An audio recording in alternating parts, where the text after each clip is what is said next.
You guys about ready to get started with this fiasco? Seeing what kind of shenanigans we can get up to without Daddy Bearman? What is going to happen when the dad of the party is not present? We are about to find out. Ladies and gentlemen, welcome to Ysterra the Far... Oh, hello, Galahad. Welcome to Ysterra the Far Horizon tonight. Yeah, I'm not editing that out of the VOD. Meow. Okay, could you do us all a favor and provide us with a recap of what happened in our last episode? Me? Nope, Yeah. it's me. Oh, no, Beth. I'm sorry. Beth is doing it. That's right. Sorry. I'm taking notes for next time, sucker. Okay, guys, I have a recap for you. Once again, I don't really have any pizzazz. I just have the inner workings of my mind when I take notes. This time, I tried really hard to take pretty extensive notes. Let's see if they hold up. I also don't remember when I kind of stopped towards the end, so TBD. Okay, notes for a 3-5 game. Mira's still unconscious as we begin. Her hand is covered in a healing poultice that Dove and Nor made. Next point, she looks like shit. Phelan wakes up and takes her upstairs, and nobody wakes 80 up. What the fuck? Apparently, there was some shadow magic involved. I don't know. I wasn't really paying attention to that part. Bren drags Mira for filth. Incredible. 80 meets Mira back at the bedroom door, and Mira thinks she's going to get dragged again, but 80 just hugs her and is a supportive sister. Bren has a bit of a meltdown. He doesn't want to feel responsible for us anymore. 80 chats with him, and he is not cool with her bullshit. He can't handle her sass at the moment. So 80 goes off to encourage the looky-loos to head off. She sets up a chair and an umbrella and greets the onlookers and chats them up before she shoves them away. Bren wild shapes and fucks off to town. He goes to see Ganthelrook. Dove took a look at Mira's hand. It looks fucking rough. She gets really emo and sits in the dark crying. Bren frolics as a fox. He goes to the Quirk and Curio, asks Ganthelrook about ascendant related to the moon. They talk about, is it Zephyra? Is that? They talked about the temple to Ysterra. Yes. Yep. Having to do with peace and tranquility. He asks about which ascendant deals with fire and rage and all of that fun stuff. And then Sombrius is mentioned. He also asks what the most powerful healing thing Ganth has. Ganth refers him out. He stops at a market and buys Mira 2 Kuvalian history books. One of them is pre-war and one is post-war, because guess what? The information is different. Then Zoranthra kind of lets us know that at the Temple of Therion, there's somebody who might be able to help heal Mira's hand, perhaps named Kelesnor. Also, Zoranthra gives 80 kind of a vibe. She's holding something back. She's hesitant about something. She asks us about our feelings towards Dragonborns, and she's glad to know that we're not fucking assholes. And that's where my notes stop. So I think that's all that was important. But you tell me.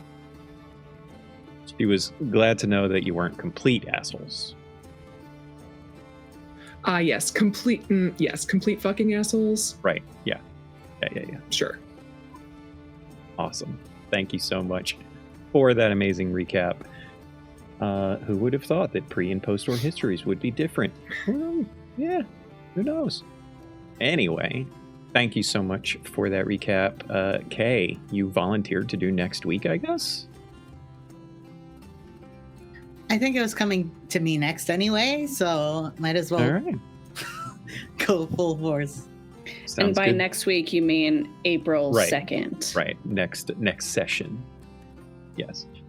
Thank you so much for that. Let us proceed then, shall we? It is worth mentioning that after your good friend, the Dragonborn or Dragon Zaranthra, departs, that you have a pretty quiet evening, although each of you perhaps might feel your own stresses, anxiety, or difficulties with the current situations that you have. Nonetheless, you are able to get a decent night's sleep. Mira, perhaps least of everyone in that regard, though, as she suffers a few disturbing dreams. There's darkness, there's fire, there's searing pain. She wakes up several times in the night. At one point when she awakens, you can see a bit of the moon's light drifting through the window of her room. And as she sits there for a moment, trying to calm her pacing heart, figure out a way for herself to go back to sleep if possible, she feels an intense heartache all of a sudden. She doesn't know what the cause is. She doesn't understand why that moment all of a sudden. But I'm curious, Deb, what does Mira do in this dead of night as she experiences all of this? She just lays in her bunk, and it's dark, so she can't really see much in the room. So just kind of lays there trying to let her eyes adjust to the dark. And I think this intense heartache makes her start to cry, and she's just got tears silently leaking kind of from the sides of her eyes down her face. She's staring up at the ceiling. And I think she just lays there and tries to figure out where this feeling is coming from. It takes a little while before sleep finds her again, and she never gets the answer to that question. But sleep does find her. Morning comes. Mira probably wakes up last of everyone. Certainly no one is going to come in and force her or rouse her out of her bed. They're happy to let her sleep so much as she can anyway. And so, at breakfast, Bren is, of course, a bit agitated. Hard to tell if it's, just normal Bren behavior or if it's something exceptional to his agitation. And when someone presses him on it, he just kind of waves it off and says that he and Wren are dealing with something. It'll be fine, though. He encourages everyone to take an opportunity whenever they can to venture off into Atarak. And certainly Dove and Nora and Taryn are all exceedingly happy to do so. Oriana maybe a bit less, but she'll probably go into the town at some point before you all leave. Bren casually just mentions at some point we'll have to decide how much time we want to spend here before taking off and seeing what else there is to offer besides this place. A little food for thought, maybe. Along with a very lovely breakfast, there's fresh eggs, which you haven't probably had in quite a while. Nora utilizing some of the supplies that you all had brought back, along with some perhaps biscuits and sausage gravy, all fresh made, of course. I'm curious what it is that, we'll start with you, Beth. what it is that 80 would want to do in this time, that seems like you guys kind of have a run of whatever you would like to do. I think that 80 is feeling very antsy. One, because there's this entire city right over there, and they've only seen a tiny bit of it, and she would love to see more and try food and like meet people, or at least, gauge a vibe from people. And I think she would kind of just ask around and see if anyone wants to go have some fun. I think she would be especially gentle with Oriana and just kind of say, hey, I was thinking about, going into town if you were interested. No pressure. Yeah, Oriana would certainly go with someone. And, in that instance, 80 can read Oriana decently well because Oriana has kind of let 80 do that. Whereas previously, Ori blocks that kind of peering into her mind, so to speak. She'd go with you. She's a little hesitant about it, but on the invitation, she's not going to say no. So, I think she would also try to get Mira out and about, fully knowing that, she's in quite a lot of pain, and sort of circling the drain in this pity party that she's got going on. So I think she'd go find her and bug her a little bit, kicking the foot of the bed. Get up. Why? Because we're going into town. I have research to do. Uh-huh. About what exactly? Bren got me these books, and it's probably helpful for me to figure out what they say about this place and what's happening. So I need to read. Sure. I know I'm frozen. This is fucking great, you guys.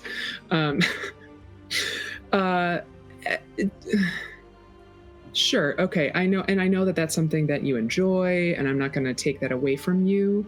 But what if instead we went and we found a little coffee shop, got some pastries.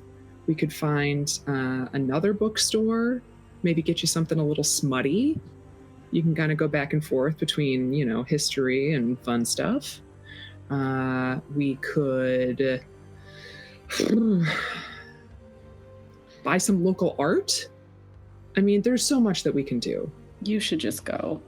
I take Ori or Sisk or... Yeah. Ori's coming, and I'm going to ask Sisk. Great.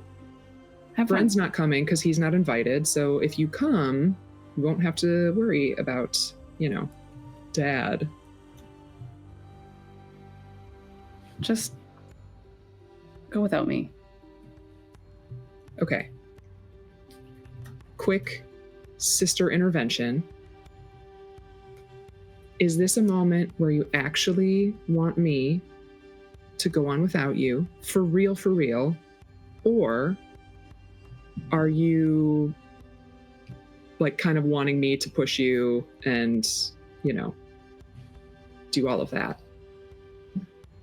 What's your preference? Because I can back off if you really need me to, but I think that sitting in here and festering like your hand, no offense, is probably not good for you.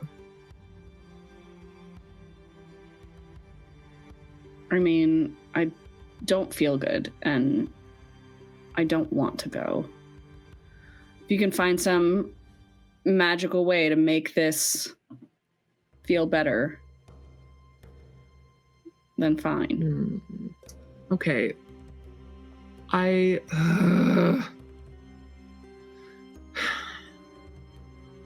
I'm going to go talk to Sisk, and if they think that I should drag your ass out, that's what we're going to do. And you can't fight us off because we've got more fists than you, but we can try. So just lay here and we'll see. I'll check in on you before we go, and that will be that. Okay, love you, bye. And then she's gonna go off to find Sisk and see if they want to come out and have some fun. Well, while that conversation is happening, I'll give you a moment to figure out your camera. I'm curious, Kay, what Sisk and also Tig might be up to this morning. I think Sisk is also feeling the itch to get off the ship as well. So we're going to be aligned when approached. I don't know why I said it like that. And then I think, is Sisk turning into Tig? Is Tig and Sisk's mentals blending? Melding of the minds. So I think they're just getting everything prepared for, like, so that they can head out, kind of like the disabling the ship, probably, so that nobody can take it on us that we were doing, I think, before. Well, you did that because you were leaving the ship by itself. Oh, then never mind. I won't. And at this point, getting things prepared. Yeah, at this point, you guys have pretty firmly established, at least for now anyway, the rule of thumb is that the ship is never without a person on board. Okay. So, yeah. I think you're fine to leave it. Leave it. And we have a lot of people. I think they're just getting through their chores then, getting their stuff squared away for the day, and maybe trying to get some of the other chores for other folks done too, so that they have no excuse to be like, oh, I have to stay here and mop the poop deck. No, you don't. Well, if you and or Tig start doing that, perhaps for Terran, you would find that Terran is apparently up before sun's rise, taking care of his own chores early because he was told that, as long as he got everything done, he would get to go into the city today. So we got a little squad. That's sick. Yeah. Do you have any particular, because you, Sisk had kind of been the one that was spearheading the plan for dealing with the, what do we calling them now? Tourists? Oh yeah, I had the sign up. Are you doing anything in regards to that situation? I think I'm going to keep the sign. I am going to add like a time limit. Not necessarily like you will be hunted off premises, but like, it's respectful, please. And I'll say, we'll stay. Not Wren. I'm hoping somebody else is staying so that they can maybe man it, but maybe I'll leave Tig. Tig can point to the sign. Oh, so you're thinking that you're going to leave Tig to deal and not bring Tig into the city? Yeah, maybe I'll leave Tig there. Just, because I don't know what Bren's up to. I'll leave leave some of the brace of people they don't have to deal with the tourists. I think that's probably the best bet. Fair enough. And hey, Stacy UK. Thanks for popping in to say hello. Thank you for the resub. Awesome. Stacy UK, by the way, is one of our best fans and maintains an active playlist on YouTube for all of the adventures that have taken place online in the world of Ysterra. Not just the ones that have happened here on Folk and Myth, but on other channels as well. Thank you so much for that, Stacy. I'm curious, Kay, for Sisk. Does Sisk have any particular intentions on things that they want to do while here in Atarak? Honestly, I think this is also going to be a without Bren trip, so we might be able to have a little bit of extra fun. I'm thinking maybe I've not seen 80 in her gambling element. I think I kind of want to introduce her also to the games over here, see if she's any good at them, and maybe run a racket at some point. Maybe not at track. I'm liking it here so far. I also, I want Mira's pretty miserable right now, and like understandably, I want her to still be able to see the city, and maybe we'll find someone who can help. Maybe Ganthel or Rourke will be able to point us in the right direction. I want to. I'm pretty sure that Bren had shared the information from Ganthel Rook about the temple to Ysterra. Okay, and the priest over there, or priestess over there that could potentially help. That Ganthel Rook was happy to send a message to. Absolutely, yeah. So expect your potential arrival. So maybe I'll try to suggest that we do that first, and then we can celebrate at the casino or something. I definitely want to have fun, and I want to really try to get into the element. I know that that we're really still outsiders, but I want to try and get us comfortable with the people, Fair enough. And get these people comfortable with the people here, because this is still very new, I think. Yeah. In particular, I think what you're in regards to, everybody else on the crew, I think it's fairly safe to say that it is Dove and Nora and Taryn that are most eager to go into town, particularly Nora and Taryn. Dove a bit, but, mostly Nora and Taryn. Give me an insight check, actually. Oh no. Okay. I think I still have a couple of advantages. Oh, that's actually a good question. I don't believe Varl's in the chat. I do recall a couple. I will just keep track of how many I use this session, and we'll subtract them at a later date. Which means I expect to get more. Okay, let me roll this one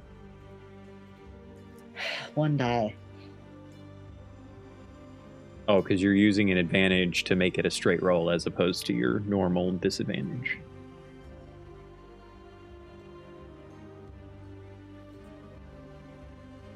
Yeah, what we should probably do is actually at the end of every stream post those in the Discord, so we know what they're starting at for the next stream. I got a 10. A 10? It's better than I thought you would get. Yay! So with a 10, I think it's fairly safe to say that Sisk recognizes travel weariness when they see it. It's... Did you roll again? It was lagged, so I pressed it twice. I think Sisk fairly easily recognizes, travel weariness when they see it, and most everyone has it, particularly the family, Dove and family. Phelan's not particularly interested in leaving the ship at the moment.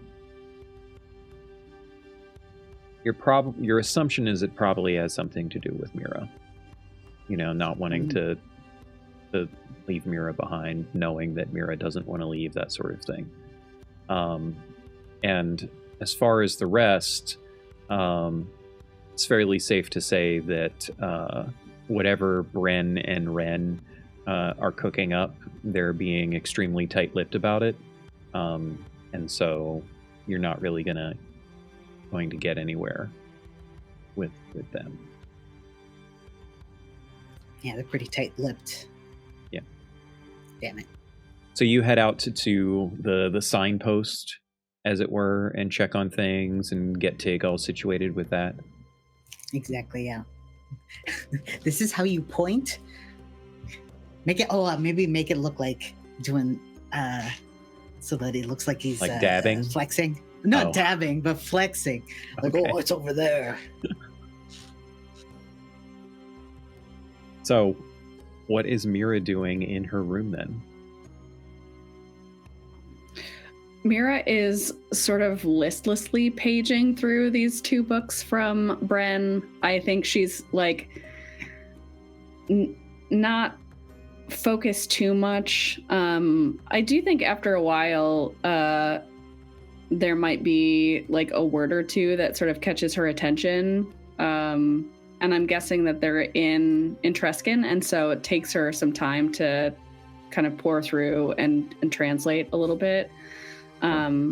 But she like starts to catch a word or two that she recognizes, and I think that sort of catches her attention enough and makes her forget that she's miserable for enough time that she like actually starts getting absorbed into this one of the books. Okay. Go ahead and give me an investigation check then, please. And also, I think it's safe to say that at this point, the spoken word is more of an issue for Mira than the written word is. Obviously, aside from when she's using the magical ear cuff translator thingies, that the written word is probably pretty easy for her to handle. So, that's a natural 1. Yeah, so I'm gonna use one of my advantages and roll again. Hey, Jeremy, welcome in.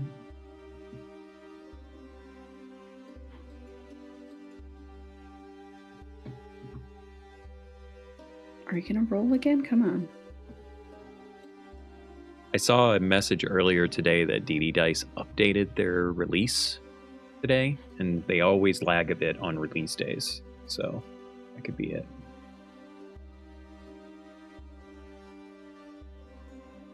I also have some physical dice, so There you I'll go. roll one of those. Oh wait, here it comes. Oh, Yes! The first one was a natural 20, but also Yeah. if you don't want to take that one's 17. no. So The natural 20 is fine. That was the one Right. that popped up next, so that was your first reroll. Also, Stacy UK dropped an emergency. I'm assuming that's advantage. Yeah, advantage. For I assume Mira. So with a natural 20, I'm going to give you a couple of pieces of information, and you can decide what you want to do with that then perhaps later. It becomes exceedingly apparent to Mira almost immediately that the second book of history, which covers a handful of topics of Kuvalian society that overlap with the first book, is much more like propaganda. She immediately feels the sensation of reading the words and how the words that are chosen are meant to highlight the power of Kuvalia. And it feels less like a book on history and more like a, even if it is not necessarily fiction, but, it's got that kind of authorship to it, where it's just a little bit overplayed, right? And of particular note, as she's kind of going through and looking for particular keywords to catch out, there's mention in the book of how important it is to maintain Kuvalian precedence, and how magnanimous it was for the emperor to decide to not rename the capital city.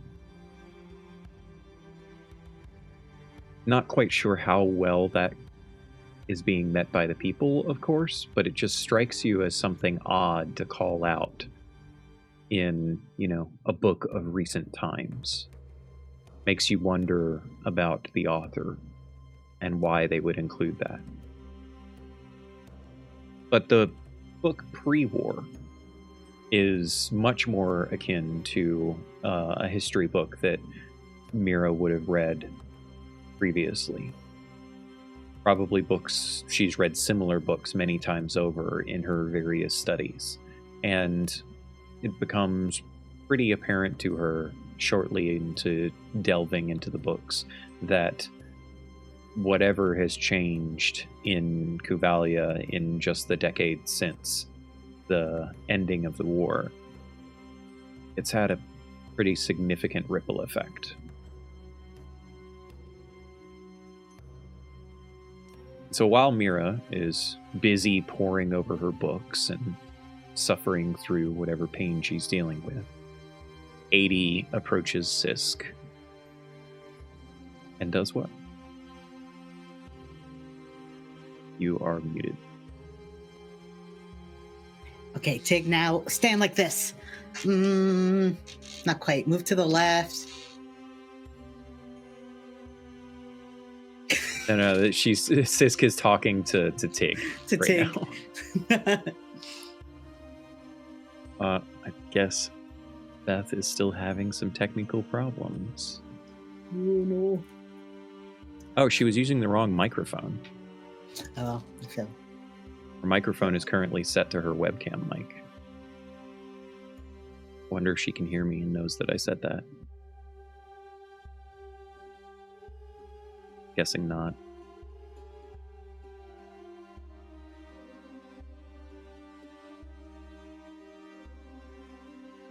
Oh.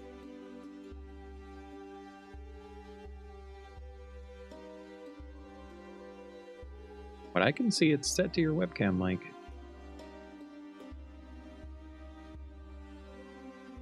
She might need to refresh her page. Anyway, moving right along. Sorry guys, technical issues tonight.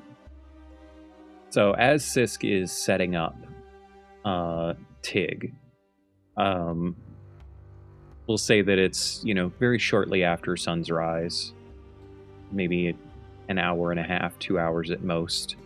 And I think Sisk can see that there are in fact people coming again from the city.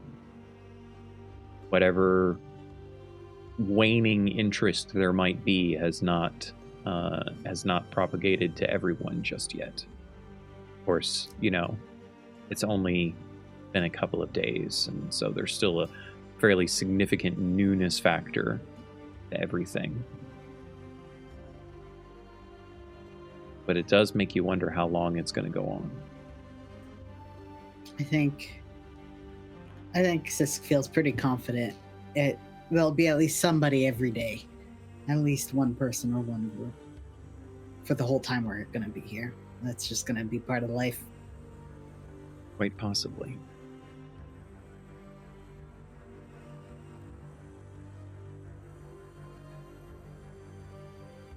Damn, Beth.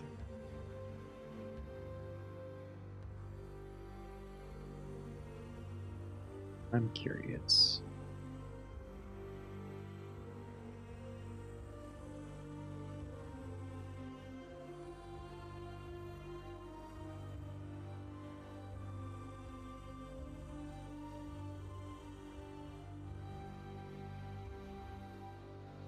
Give us a sec, guys. We're going to go to break for a sec. We will be returning momentarily. I'm going to try to help Beth sort this out. Be right back.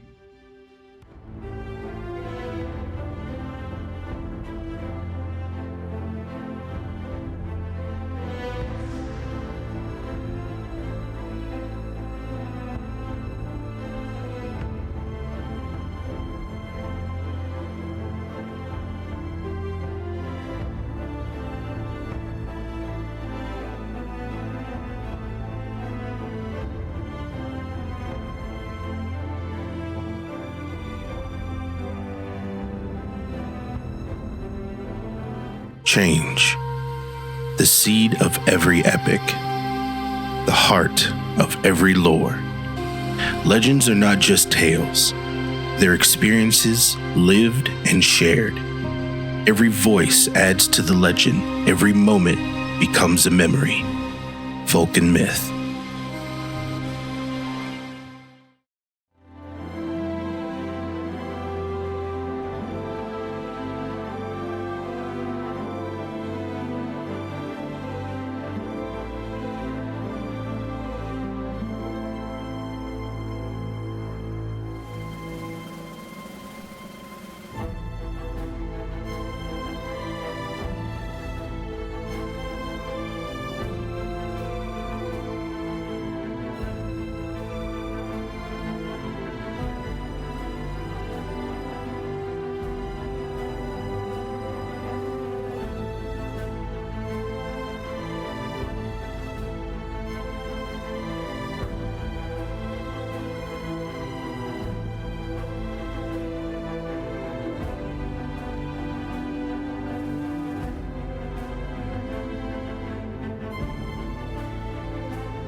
And we're back.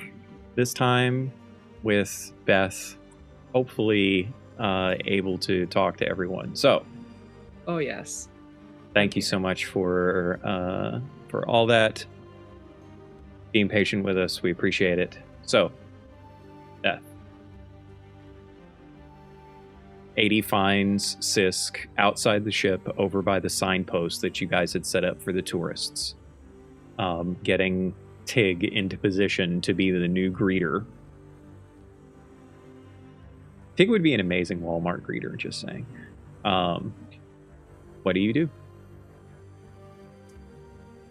Sisk. Mm-hmm. I don't know why I'm feeling a little bit stressed at the moment, so if we could get the fuck out of here and go into town, I would appreciate it. Yes, please. I was thinking the same thing. Oh, good. Okay. And I tried to get Mira to come with, but I am sensitive to the fact that she is in a lot of pain, but I also don't want her to, I don't know, rot for too long. So I tried to convince her, but she said no. Do you think that we should try again because you are so convincing, or should we just let her, sit in her malaise? Well, what are you feeling? Let's start there.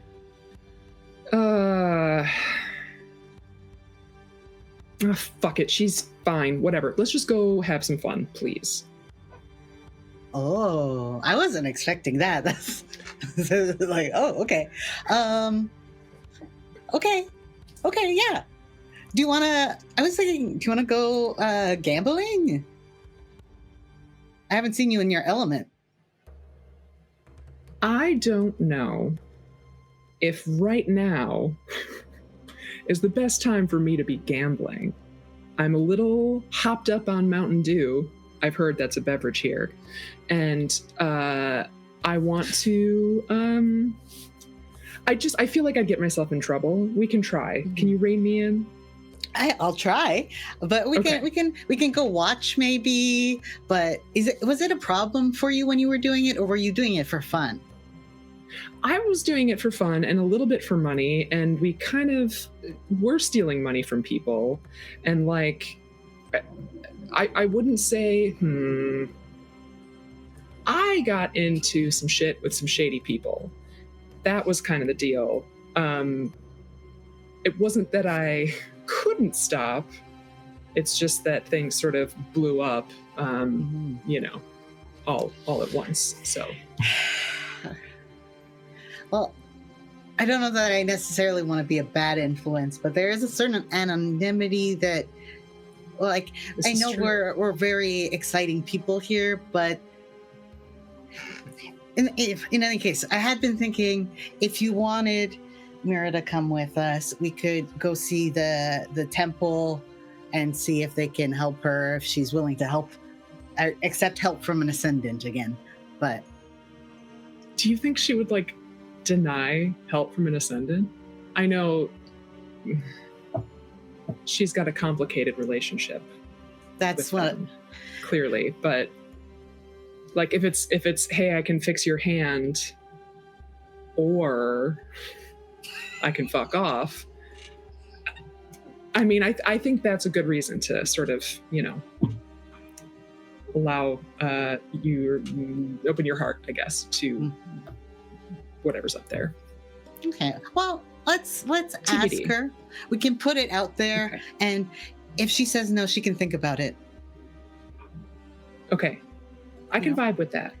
I would like for her to come with. I just, if you don't want her to come with, that's also fine. No, I do. I'm very confused as to what I want and need right now. And okay. It would be better if she came along, in my opinion. Can I do an insight check? Yeah. Yeah. Well, the question is, does Sisk need to do an insight check to tell if 80 is either being duplicitous or trying to hide something in regards to whether or not she actually wants to do this? Because Why don't we just roll? All right, go for it then. I'll just Okay. roll a d20 and add whatever modifier. And I'll roll at disadvantage. Oh, did you? I got not bad. Not bad. I got a 13. I got a 13. Beats Okay. it. Meets it. Beats it. Did I meet it or did? You did it. Okay. 80 was setting the difficulty. So So what does 80 truly want in this moment? Does she want to go out without Mira, or does she want to try and get Mira to come along? I think the biggest thing you're getting is that she's got ants in her pants, and she can't really be cooped up. And I think she would love for Mira to come with, but I also think she kind of selfishly is like, I don't really want a rain cloud following me around at the moment. And if that's how she's going to be, then that's fine. But she can just stay on the ship and I'll bring her a pastry or something. Okay. So that's kind of what you're getting That's from the her. vibe. Okay. Yeah. Good. I like that. So he'll be like, okay, I'll go see if she's keen. If she's not feeling it, we'll just go. Can you make sure that Tig is in a good spot so that the people know what's going on? Yes, I love this, by the way. This is fantastic. Thank you. If you want, do you think having a lipstick smile would be too much? Probably, because, okay, it's kind of hot out. If it starts to like melt or something, that's horrifying. Okay, I think I about don't know. it. Your call. I'll think about it. Okay. Good luck. Thank you. I am knocking into Mira's reverie. Hello? What? What you doing? It takes Mira a couple seconds to like pull herself out of the book enough to like register that someone is saying something and wanting her attention. Mm-hmm.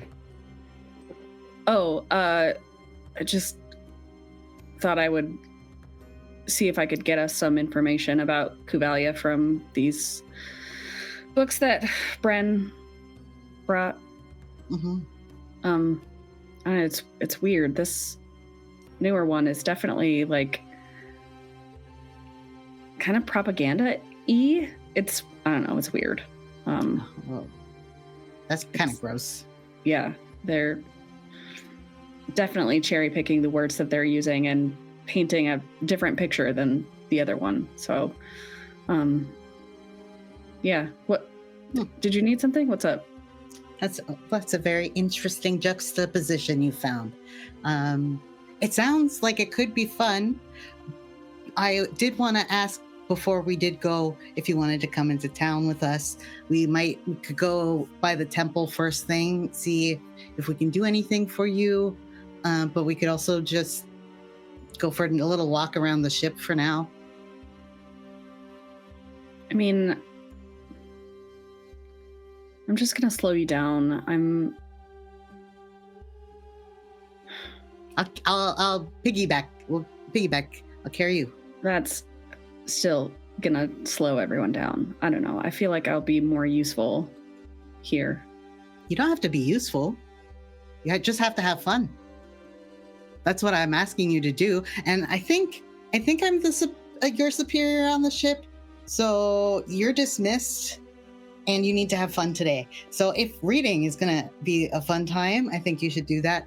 But if not, let's go for a little jaunt. Did my sister put you up to this?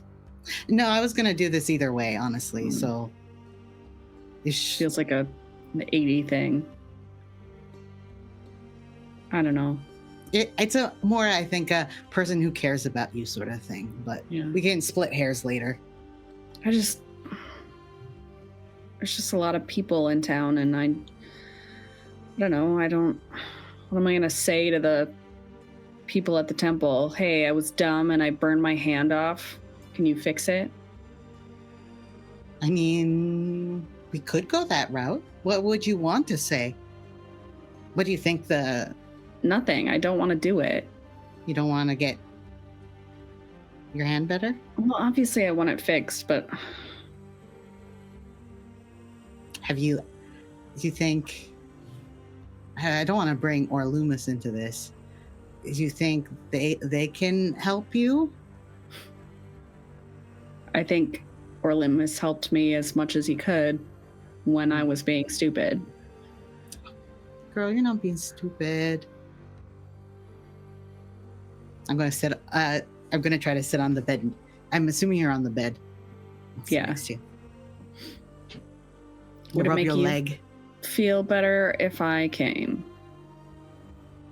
I'm always happy to see you and have you around, but it would make me the happiest if...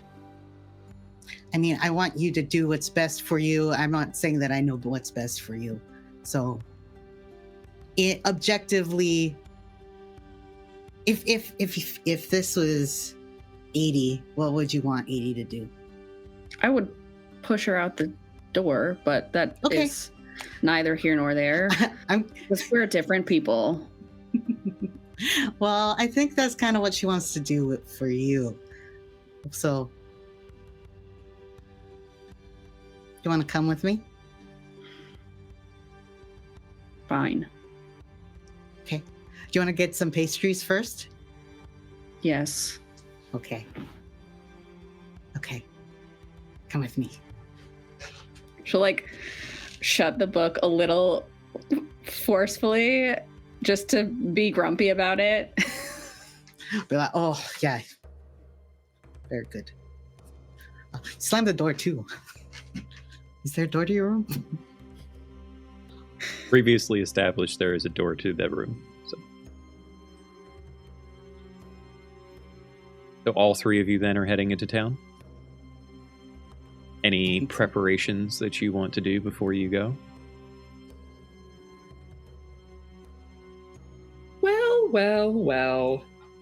Look who decided to get out of her little nest of pity and come have some fun with us. Get off my back.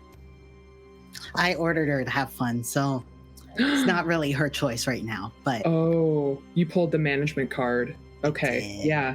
I pulled a Bren, look really. at you. Look at that genuine smile. You're so pretty. Wow. Well, we're going to go and we're going to have a time. Look at the sunshine today. Isn't it great? Look at that sky. Talk about blue. Come on. Come on. I hate this. You know I hate this. I know you do. I'm Let's go mad have about fun. it. I know. Come on, Sisk. And I will link arms with Sisk. Are you in your serval form? Or are you going to play it as a different person today? See, that was a good question. So I was thinking serval, but I was also thinking I could be Bren with a high ponytail. You have to do that. That's... Now, I'm going to Wow. pull the GM card here and say it's impolite to impersonate another player who can't be here tonight. Dang, even if it's with a high ponytail, that's legally distinct, I think. It's nah. We can just imagine it. That's like, as if you had just, done evil mustache version of Bren and Can I do evil mustache version of Bren? No. Fuck it. Okay. Well, then I'll just be serval today. All right. So just the three of you then? Okay. Yes. You venture off towards the city. Your trek over there is not difficult or anything, but I am curious, do you try to avoid any of the tourists that might be coming up your path on their way to see the airship? Mira would absolutely want to. I think where possible, within reason, because we have someone who is kind of injured, so we want to take it easy, but I think 80 would, if like anyone does get close, I think she would kind of like, put herself. I mean, the first. option is to do stealth checks and try to avoid people. Quick question. Yeah. How many levels of exhaustion do I have still? Do I have 2? How many? You had 3. I had 3. Yeah, so now you're down to 2. Okay. So it's going to take longer, and being stealthy for me isn't going to go great.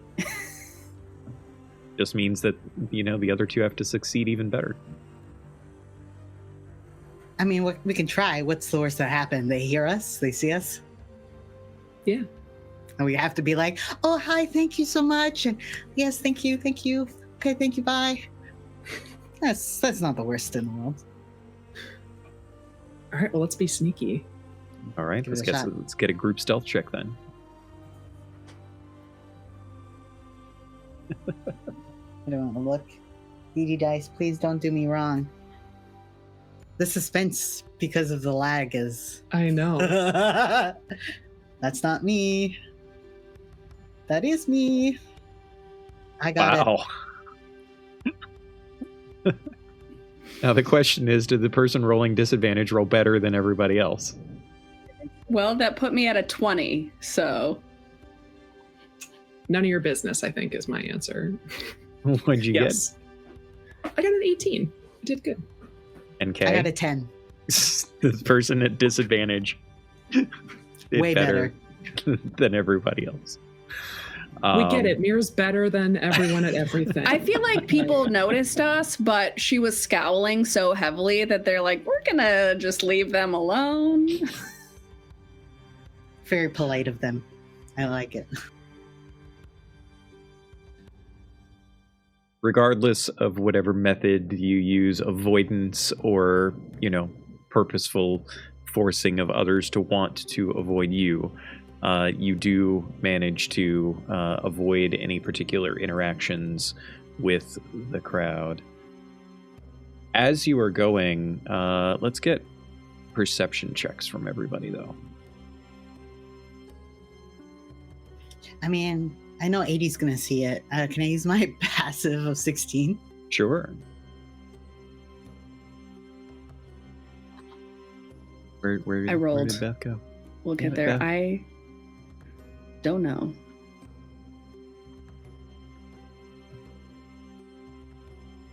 I'm going to pull out some dice for the next time. Yeah. There we go. Oof. Great. 4. So with a passive of 16, because 80 is otherwise preoccupied at the moment. What the heck? I can't tell what Beth just sent us. We're glitching out like it's a horror movie. Oh dear. Am I back? Yeah, I think you're back. Okay. If it keeps happening, try running in an incognito window. Yeah. So since since Beth was preoccupied, we'll say 80 was also preoccupied. Sisk, as you were looking over many of the people, you're getting close enough that you can see a good number of them. Most of the people that you spot are very much like the people that you had seen the previous day. You even spot a few people that you did see the previous day. So a few return visitors. One in particular visitor, literally it's them and they're bringing their whole family this time to see the ship. But another person that you spot kind of catches your eye in that they're traveling alone. A bronze or brass, you're not quite sure, scaled dragonborn. They're not necessarily hiding, they're not trying to be sneaky, but you recognize in them a person that's trying to minimize their presence. They're not traveling with anyone else. They are going very slowly and meticulously and always looking around over their shoulder and that sort of thing.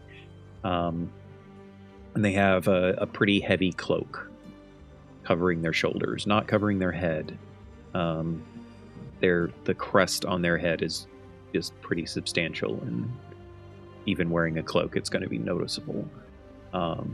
So, yeah, you spot that person who is headed towards the ship.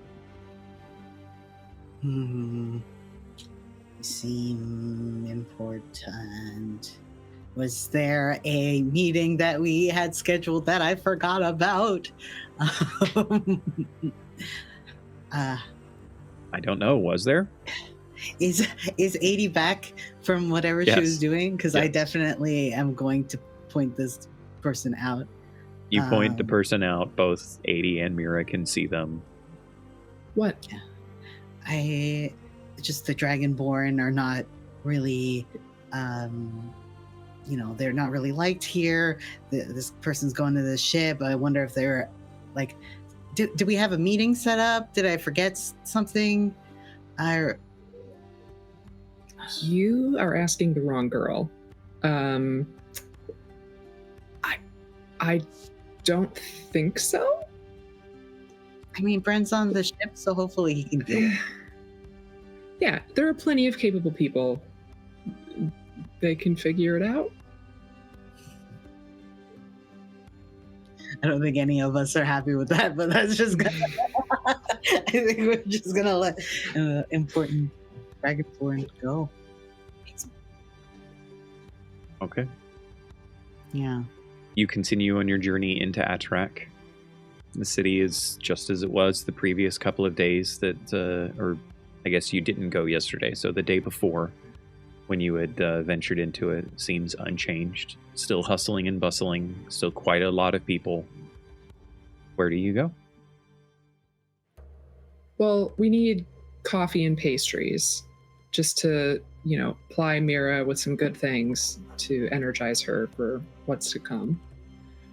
So easily done. There's quite an array of various pastry shops for you to visit. Coffee seems to be an important aspect of life here, and so you find someone that is trying out some new coffee beans that are from the eastern regions, and get a decent cup of coffee. It's not exceptional. Tig does better, of course, but it's a decent enough cup, along with some fresh jelly-filled croissants. Lovely. So, what do you think of our outing so far, dear sister? Has this helped at all? She just stone faces. No response. What am I getting emotionally, other than annoyance? That's it. Just straight annoyance. Well, now you're getting annoyance from me. Feedback loop. There's like you can tell that her hand hurts, and like the emotion is like feeding off of that, and so making her hand hurt worse because she's focused on it, and she just kind of feels generally miserable. And so it's mostly coming off as annoyance because that's her way of like maintaining some control, I guess, of like, well, I can't do anything about it other than be annoyed about everything. We don't have to like, see the whole city today. We can just sit here and eat more pastries and people watch. If you want. No pressure. I know we sort of dragged you out here and got like a, sunshine thing happening, but I can tone it down. I can follow along. I just don't really want to engage with anybody, so... I can do my best to prevent anyone from perceiving you. I mean... do whatever you want to do, and I'll follow and count the cobblestones or something. Wow, you're fun. All right. Serval, where to?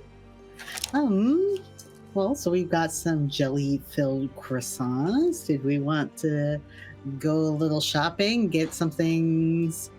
We could do, get some new clothes. We could go see. I mean, I did float the casino earlier. I only brought a set amount of money, so we can't go over. That's very What's smart. Mira's reaction to the notion of going to a casino? Do Kuvalians drink? Oh, Jesus Christ. Because that's what I will do at a casino if we go. Question is whether or not is that incentive to go or disincentive to go. Yeah. I mean, I assume they want people a little bit tipsy when they're, blowing their money. So I bet there would be alcohol. Is that what you want to do? Really, for real? Me? I don't want to do anything, so you pick and I'll follow along. Serval, would you like to go find a new outfit for me so that I look nice in this town? And if maybe we find something that might suit someone else, then, Yes. Okay. Yes. New duds. New duds. New you. What's the fashion like in Kuvalia? Is it colorful? Yes, as was Chloe? previously described to you, everything is significantly more colorful here in Kuvalia. They relish in color, mostly towards the pastel or bright variety of color, but you also see a fair bit of darkened, more along the lines of a darkened blue or a darkened green than you do earth tones. That seems to be something that only Earth Genasi really value, are the earth tones. And certainly the variants of type of Genasi, for those that are Genasi, that is, seems to have an effect on what they wear. Also, go ahead and make a history check for me. Okay. I'm gonna remember what it was like 50 years ago. History check. I mean, fashion keeps coming around, so we might be right on time. Oh yeah, you're right. 18. It is interesting because fashions have changed a bit for sure as Sisk remembers them, but Sisk doesn't remember quite this much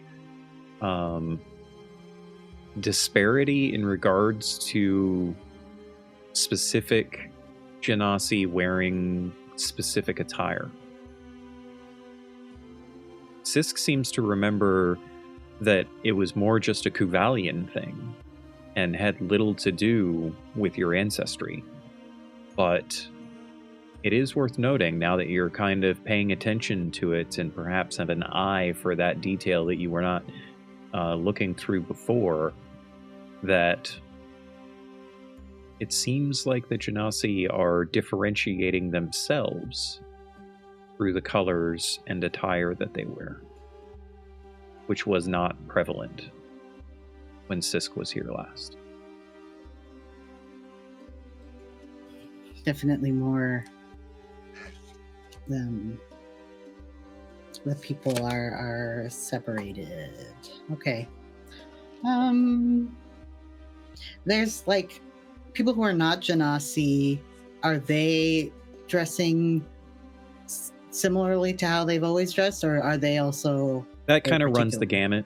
And, 90% of the population of Kuvalia is Genasi, right? But the 10% of people that you see that are not Genasi, they seem to dress in all colors and styles. Seems to be mostly just a Genasi thing. I'll keep that in the memory bank to go over with Mira later when we get back to the topic of books. trying to remember.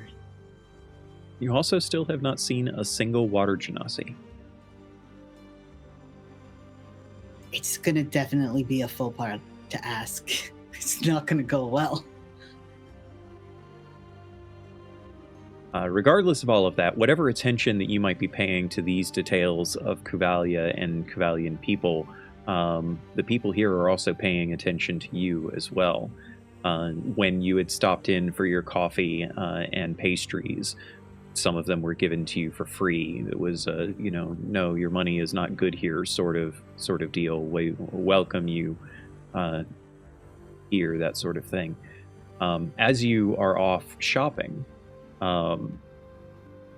there seems to be a great deal of effort, perhaps more effort than Sisk would feel is normal, at welcoming you to whatever establishments you might be in. 80 certainly picks up on her fair share of a bit of emotional, or what's the right way to phrase this? A bit of shock and awe at your presence. Nothing that strikes her as bad in any way, but it's notable. It's significant. And you spend a great deal of time over the better portion of the day, maybe even into the afternoon hours, going off to various shops. And there's a lot of notion of people wanting to please you. Certainly the merchants are happy to take your coin. There is, mention of getting discounts on various things. And I'm curious, why don't you all tell me, give you all a little bit of freedom here. What kinds of attire do you find that suits your characters? Start with you. I think 80. Yeah. The biggest thing for 80 is I think that she would be going for things that are just brighter in general. She wore a lot of like darker greens and black and just things to kind of make her fly under the radar a little bit back at home. And so I think now she's feeling a little bit more confident and a little bit more like herself. And so I think she would play around with, a little orange and yellow and, still maybe stick to her general color scheme overall. But I think she would have a lot of fun making things pop. And I don't think she would be afraid to at least try on new styles that are entirely different from things that she would choose to wear otherwise. When in Kuvalia and all that. But I think she'd have some fun with it. I do think that the whole time that they're out and before they, venture into the next place, she would try to give a little scan to Mira and see, is it time to go back? Is she really having a hard time, or is this hopefully continuing to give her a little bit of joy deep down? We'll find out about that in a minute. What does Sisk find?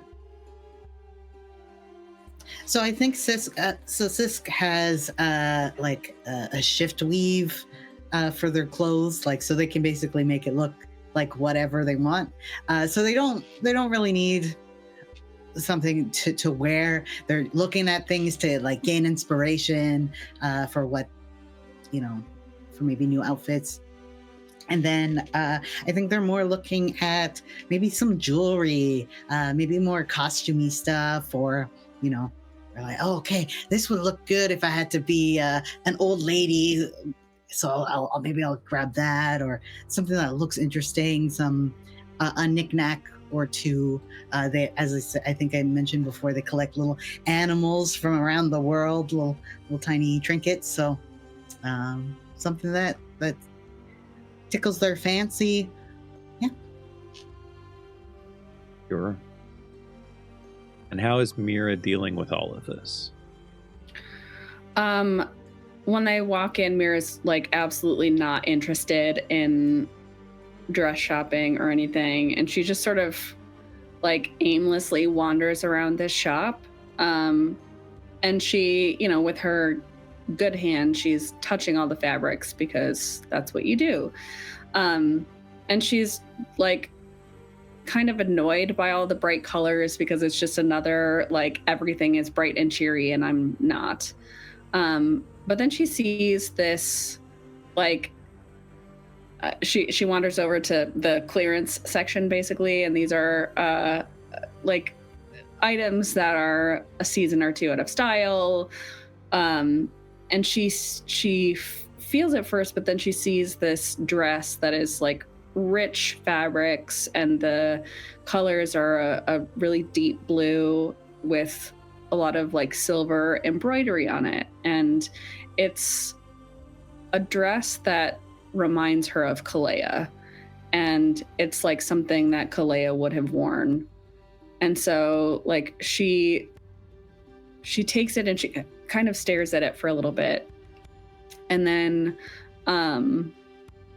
she tries it on, and I think she with one hand tries to kind of arrange her hair like Kalea used to, and just she kind of forgets about everything else that's happening as she looks at herself in this dress and thinks about her mom.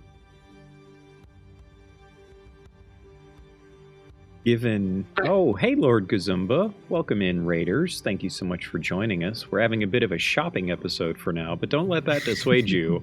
Things might get interesting here in just a moment. I'm curious, since you mentioned that you're mostly doing this one-handed, would Mira summon a mage hand to help? I think she would. I think she would be like, well, this is inconvenient, and I have magic that can do this, so why not? Okay. I need for you to please remember you're at disadvantage right now because of your exhaustion. I need for you to make a sleight of hand roll.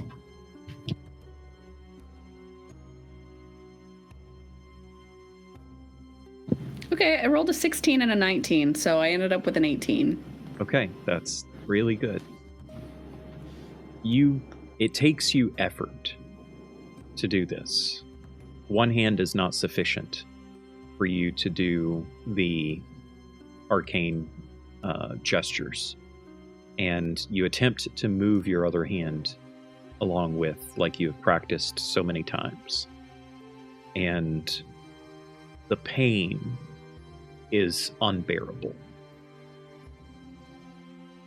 If we'll say you're in the dressing room as you do this, it's pretty much impossible for 80 to not know, but I think even Sisk hears the wince and whimper of pain that happens. You do summon the mage hand, but it is not without a substantial penalty.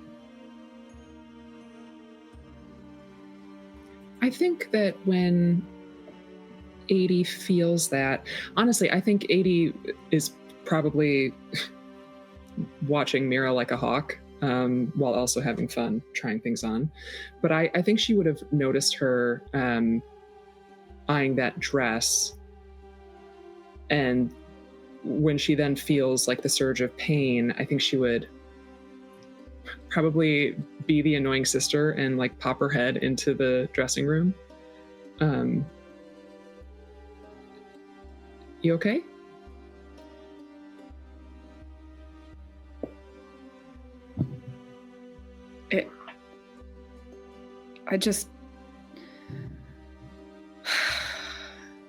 This makes things really hard, and so I thought that I would just use Mage Hand, and it hurts.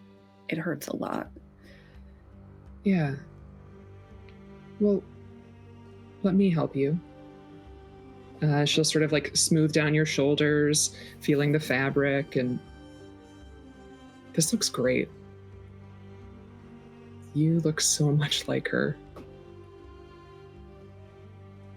You should get it. would I wear it? It doesn't matter. Out and about on the ship, sitting in Bren's chair. Who cares? You should get it.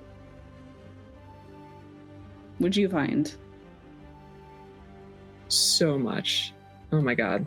This is fun. I'm having a good time with this. I feel like I might try to change everything about myself in terms of my fashion. TBD. Orange doesn't really go with your hair. It's just I'm not. Oh my god. Okay, this was just for fun. I was just trying this one on for fun. But, you know, you're better at this than I am. Shit. Okay. Wear whatever you want. I don't care. If it makes you feel good, great. Let's get this dress for you because it looks wonderful. I'll help you put your other stuff back on. Don't bother with the magic yet. We'll go find somebody who can help. But let's get this and see what Serval would like to do. And then we can just go back. I'm sorry for pushing you so much. I just thought, you know, maybe you'd feel better to get out. Yeah. And I feel like you just feel worse, so I'm sorry. It's not your fault. I mean, I all but physically dragged you. So, someone physically dragged you. It wasn't me, but I encouraged it. So, I mean, yeah. It's not, being out isn't, it's just that everything hurts and yeah. It's just, everything's exhausting and... Do you want to go get this figured out now?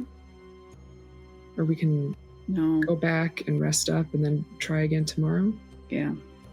I think having a better idea of what I can still do would help other people know how to fix it. Sure. So maybe getting some more information before we go to see somebody. Oh my god, this is... You're gonna fuck around and do more magic and hurt yourself more, aren't you? I just... To test it. Maybe not today, but... You know. Come on. Let's get out of here. Serval, you look amazing. Buy that. Buy that in multiple colors. Okay, every single one, please. I think someone is feeling a little pooped. Is there anywhere else that you wanted to go? Well, if we want to head back, we can head back. Unless unless 80, you wanted to stick around and I can help Mira get back, or no, we should all go together. I think we've got plenty of time to check things out here. Mm-hmm. So we'll have to think about how long we want to stay or whatever. But I think we can merely stay. Wow. A deckhand on the ship. This is all up to our captain. Inflated head. I like it.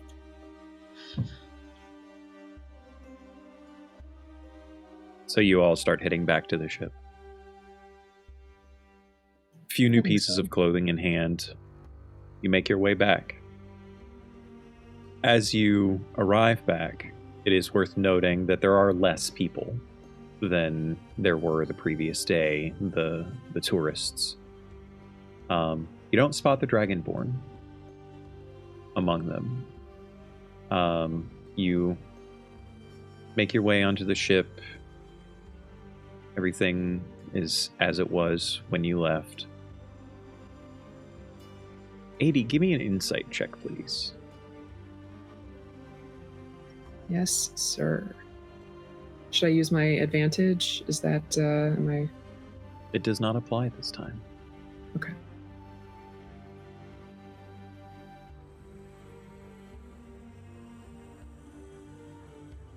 Anticipation. Oh, you should have physical dice at the moment. DD dice is apparently lagging a bunch tonight. You got a 4 this time, though. I'm going to use one of my advantages and physical dice. Hold, please. Okay.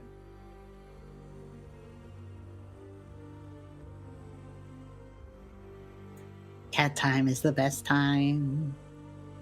Monster came to say hello to his fans. Yes.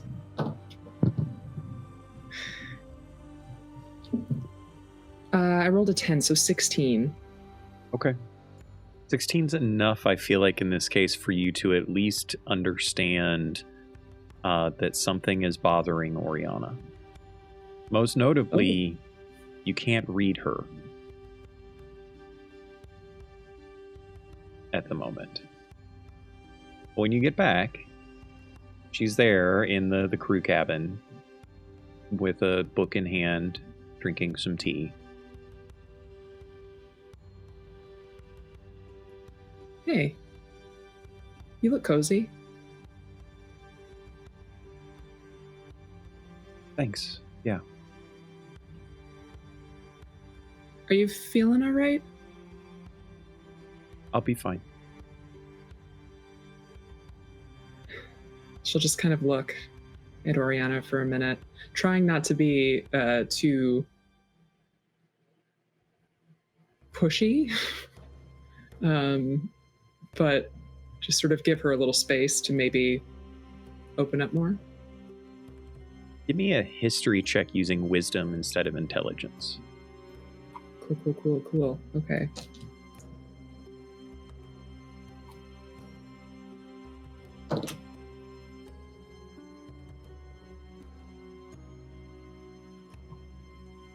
$13. Something eating at you here, and you just can't put your finger on it. But she just keeps sipping her tea and reading her book. Can I sit with you for a little while?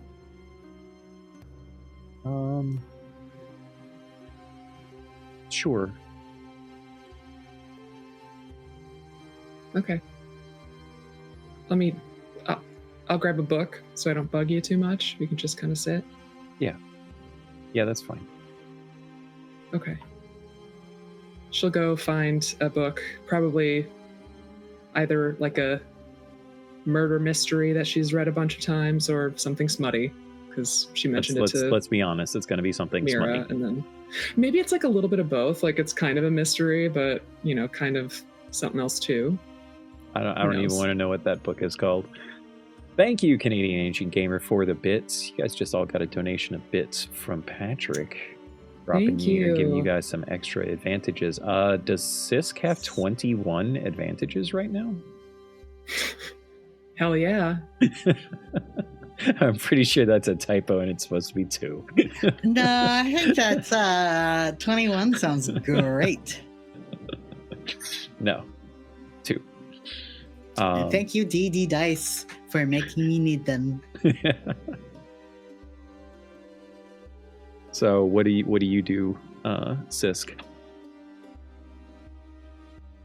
I want to, after getting back to the ship, I want to find Wren and ask her if she had noticed the Dragonborn. I'm sure she had. It doesn't take much effort for you to find Wren. She is above decks, up on the navigation deck, kind of still watching out over everything. Why don't you give me an insight check? Yeah, okay. Here we go. Oh, I should have rolled real dice. Good night, Stacy. Have a Good good night. night. You're up late.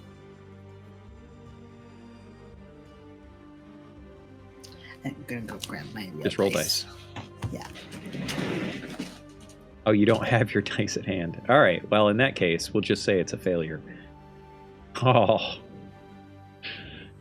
The dice finally landed. A 20 and a 17. That not bad. And now I have my dice. Great. My little dice. I'm so happy you still have that dice box.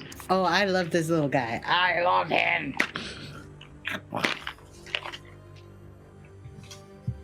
So 17 plus 17 plus 3, so for 20 in. 30, 20. Yeah. Yes, so you can tell very clearly that Wren is quite annoyed at this point. Like, sometimes you just think that Wren is perpetually annoyed, but this time it actually feels genuine and not just, you know, the resting demeanor of Wren, that something is clearly bothering her.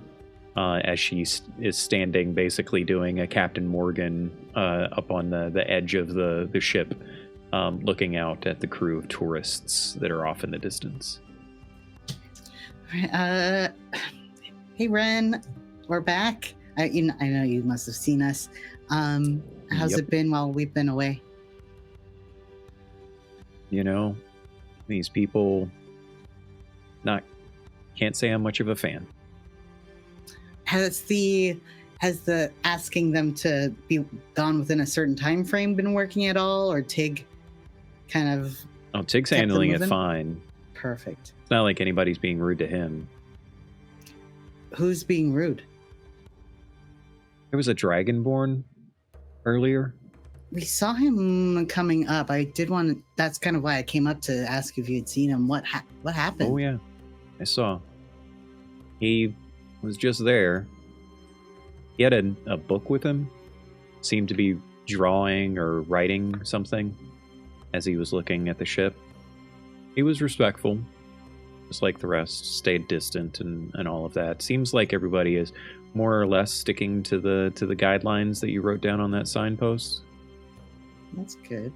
But yeah, a few of the others kind of objected to his presence, apparently. Shoot. Didn't stay long. The Dragonborn didn't stay long, or the Yeah. Okay, understandable. Okay. I sent Lyra to just keep watch and make sure nobody did anything to him. He Thank made his you. way back to town safely enough, apparently, but yeah, I just Okay. don't get it. It wasn't. All I can say is it wasn't like this before. But that's not much of a relief, is it? No, not at all. Huh. I know that Bren would prefer I handle it a little bit more diplomatically, but I see too much more of that. I'm going to start winging people.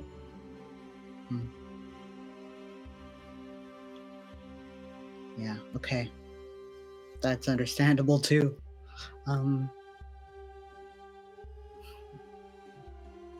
For such a polite people, they really must have lost it. Okay. Well, thank you for letting me know. Yep. Try to figure something out. Tell How are you 80, doing? tell 80 her new dress isn't. It's not really her. I won't tell her that, but thank you. Okay, fine. I'll tell her. I figured she'd prefer it coming from you as opposed to me. The colors. I mean, I get wanting to be bright and all that, but really, Yeah. like you, yeah, you. I could see bright colors, all that. 80. No, Nah. really? Yeah, she's trying something new. Could be good. She probably needs at least another decade or two before that's going to work for her. Oh, I'm sure she'll love if you tell her that one. What? She's going to live another 180 years at I least. guess. Yeah, you folks live quite a long time. Yeah, we do. We measure things in decades. So, at least I do. Hell, my mother measured things in centuries. Jesus. It's crazy. Yeah. You should talk to Phelan about that sometime. They've got some interesting viewpoints, I would imagine. Ooh. You would imagine. Have you not talked to Phelan much? Oh yeah, I talked to Phelan plenty, but I'm not going to get personal like that. Are you kidding me? Whoa. Is there some tea I need to know? Okay. Oh. I mean, Phelan's mom was an elf. Phelan's dad was a human. So that always creates drama in a household. Yeah. Does it? I wouldn't know. Huh. Think about it this way. Phelan's dad is dead. Yeah, true. Phelan is as old as his dad was, at least, when his dad died. And he still looks like they still look like they're 30. To humans, anyway. So. Dang. Yeah. I don't even know how old you are. I can only imagine what that would be like for you. I'm not sure. How old do your kind usually live, anyway? I've never met one of my kind, so I don't know. You've never met another changeling? Is that what they would call me? Yeah. How do you not know that?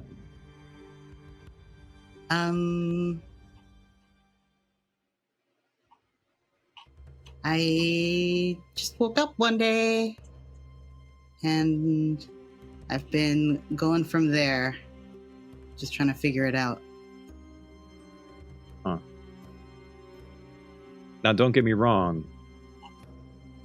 I might have met more of your kind and not known it, but I know that I've met 2 of your kind. Really? Yeah. Including me, or? No, 2 besides you. Besides me. Okay. Yeah. Math's hard. Well, it gets easier when you're over 300, so.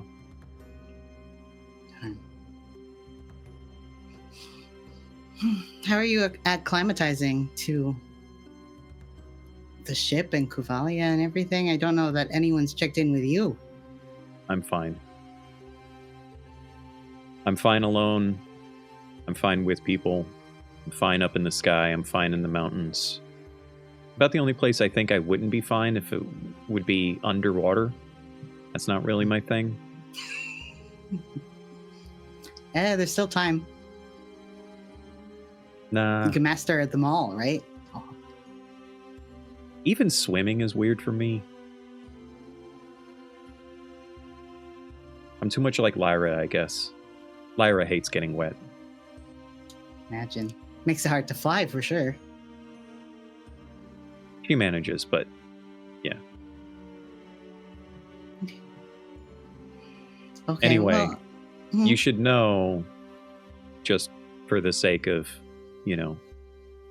honesty and all that, the other 2 of your kind that I met were nowhere near as nice as you. One of them I had to kill. The other one got away, which is rare for me. Dang. You didn't send them as a message? Okay. Did I what? Let one go to send a message. No, they just got away. They just got away. That's okay. I mean, they can disappear into a crowd pretty easily. Why were they, what was it? How did that happen, that you were enemies? Well, the first one tried to kill me. So, couldn't abide that. Second one tried to kill somebody that I was helping. For no reason. Oh no, they had reasons. I don't know what the first one's was, but I assume that they had a reason. Nobody kills for no reason. The second one, well, they worked for the Imperium. Mm. Did I ever run into her before? I don't know. Damn. Oh, Wow, was that you asking above table if Sis could ever run into Wren? Yeah. No. No, okay. No. I'd be like, oh No. yeah, I was the one that got away. Shit. No, you were not the one that got away. Hey, thank you, Raiders. Sorry I missed that. Tales of Initiative coming in with a raid. Welcome in, everyone. Hello. We're learning a little bit of backstory here, I feel like. Yeah.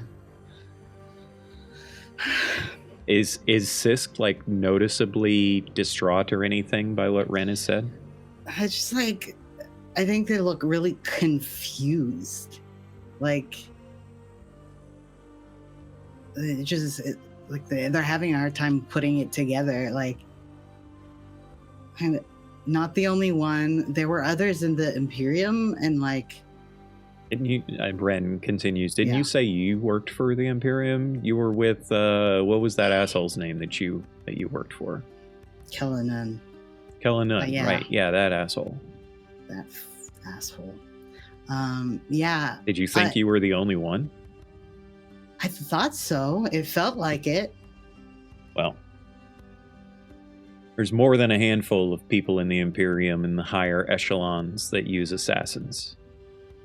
And from what I can see, changelings make really good assassins and spies. Probably better spies than assassins, at least in my experience. That was my personal experience as well. But you weren't much of an assassin type? That's not what he used me for. I suppose I could have. I'm not bad with, my blades or whatever, but yeah, those psychic blades of yours are pretty potent. They're gnarly. Was that a gift from Kellenan, or was that just something that was you? I don't know what came first. I feel like I really only used them when I was with Kellenan. It was not like often, but sometimes you're gotta show off a little bit to intimidate or.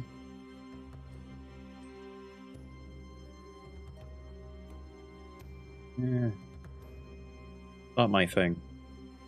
But most people are pretty intimidated by me, so. You're so kind. You really cared for us. Even though Vi is. Even your difficulties within insight, you know that the mention of Vi has an impact on Wren's facial expression. I'm sorry. Can I be honest with you? Mm-hmm. I'm here because Vi would want me to be here. You guys are fine. Don't get me wrong. I've got a little fondness for a few of you.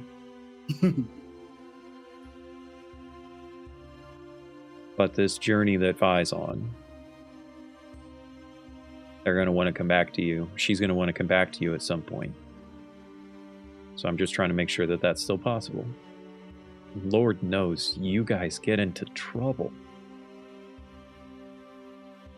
I think Sisk really plays into getting misty-eyed because I think they would appreciate a little bit of the sarcastic flair of it.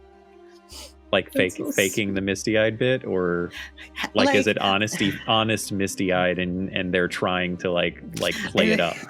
I think they're playing it up a little bit. Like they're like, that's still very sweet. But like, and just rolls her eyes.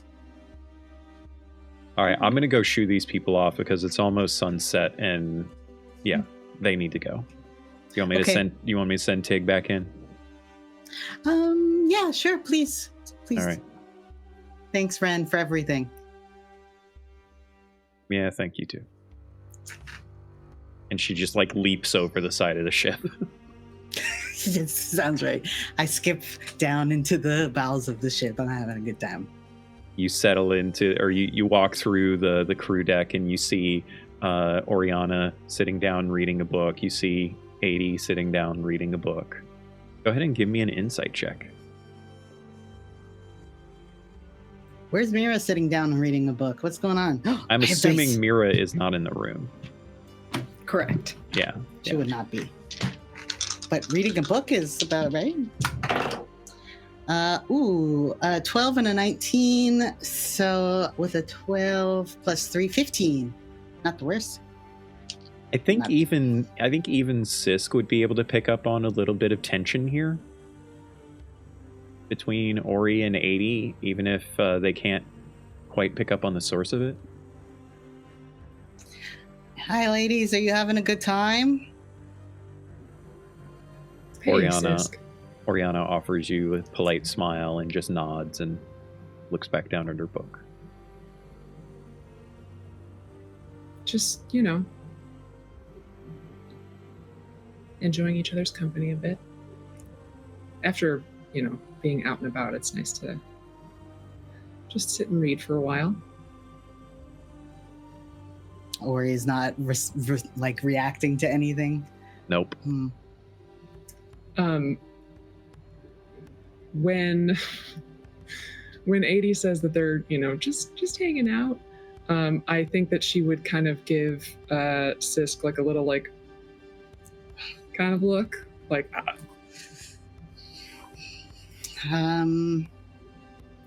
Where did you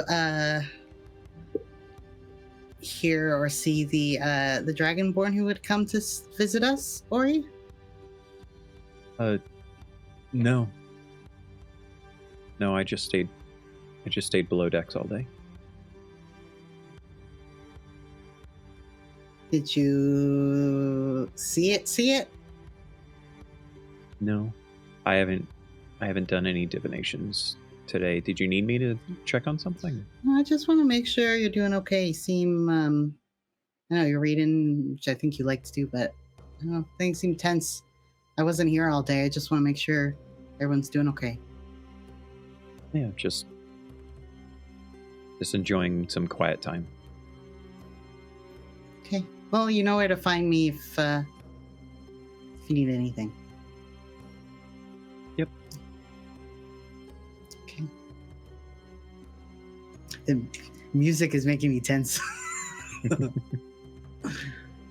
When Sisk leaves, I think 80 would look to Oriana. Would you rather be left alone? I can go if you prefer.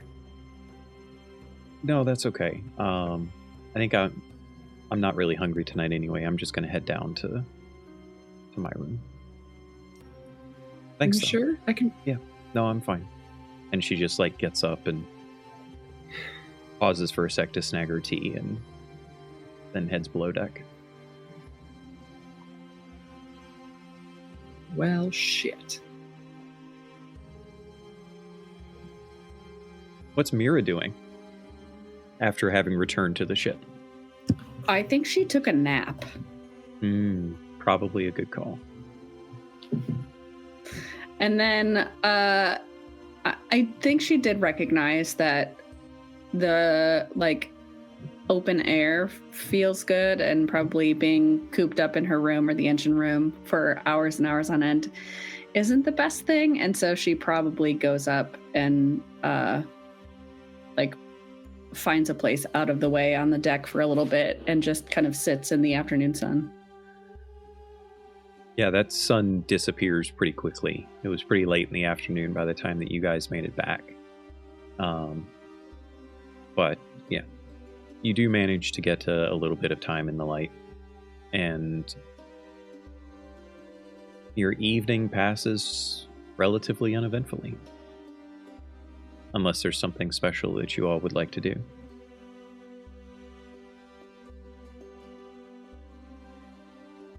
The next morning comes.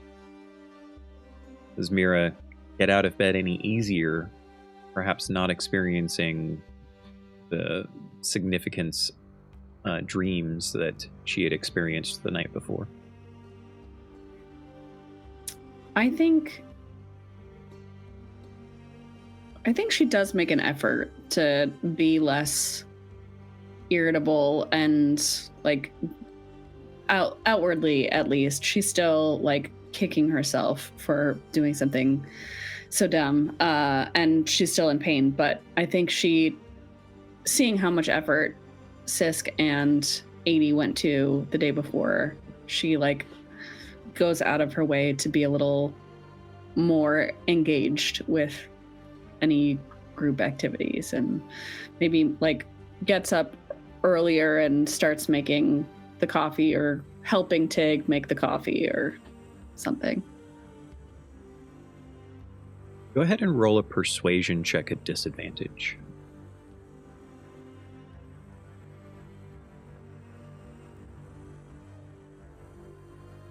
That is a 6. Certainly folks can appreciate the effort that you're doing, but it's fairly obvious how much pain you're in, and your efforts to try to mask that pain and, you know, chin up, keep your chin up, so to speak, are they're pretty difficult.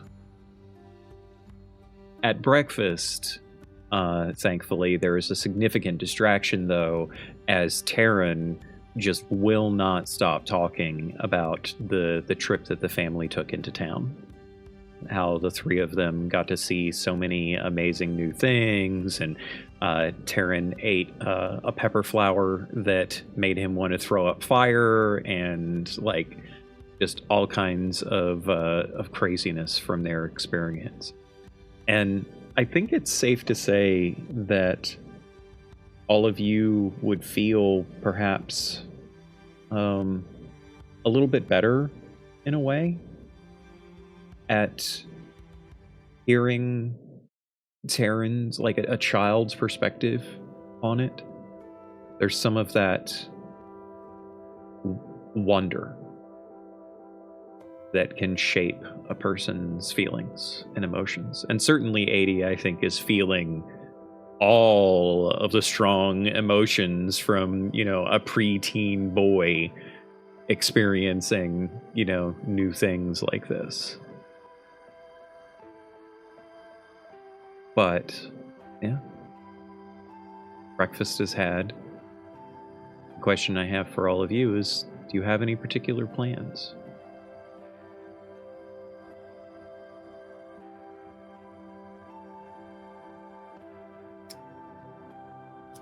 I think that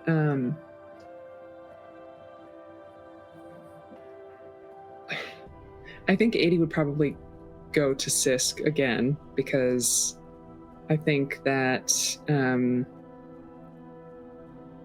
Sisk feels like a person who, one, is down to kind of, you know, have fun, do things, isn't afraid to like yes and their way through stuff. But I also think that Sisk has a unique ability to just spout wisdom left and right, and so I think 80 feels very comfortable being herself around Sisk. Hey, did you have plans for today? Not really. I mean, like, Tig and I have a couple like little projects we've been working on and off, but you know, do you have plans? Do you need a friend with these plans? Well, always, you know, I don't have specific plans, but I was thinking if we end up going back to town, I'd want to see, like, do you think there are like shops, cafes, things like that that are like owned and operated by Dragonborn that we can, you know, hit up?